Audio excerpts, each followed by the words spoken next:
Welcome to our channel. Today we how to upgrade your A/B testing with Optimizely, full guide step by step clearly. Start by logging into your Optimizely account. Navigate to the dashboard where you can create a new project. Click on the Create New Experiment button. Choose the type of experiment you want to run, such as A/B test or multivariate test. Set a descriptive name for your experiment.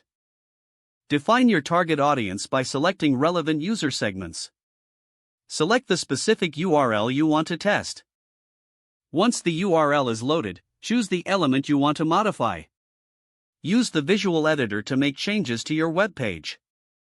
In the visual editor, add variations for your A/B test. Ensure that each variation serves a distinct purpose to maximize insights. Set the objectives for your test, like conversion rate or engagement metrics. Decide on the traffic allocation for each variation. Review the targeting conditions to limit the audience if necessary. Double-check your experiment settings to ensure everything is correct. Click the Start Experiment button to launch your test.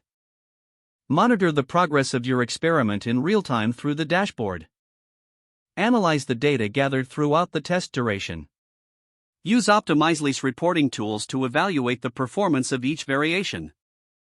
Identify the winning variation based on the metrics you defined earlier. Implement the winning changes to your live website. Share insights and learnings with your team to inform future tests. Continue iterating on your testing strategy to refine and enhance user experience. If the page does not load, refresh the browser or try again in a private or incognito window. Make sure you are using the correct email address, then retype it carefully to avoid small typos. If your password is not accepted, use the reset option and create a new strong password you can remember. Check your spam folder for verification or security emails, then complete any requested confirmation steps. Enable two-factor authentication if available to improve account security and reduce unauthorized access risk. Don't forget to like this video and subscribe to our channel for more step-by-step tech guides.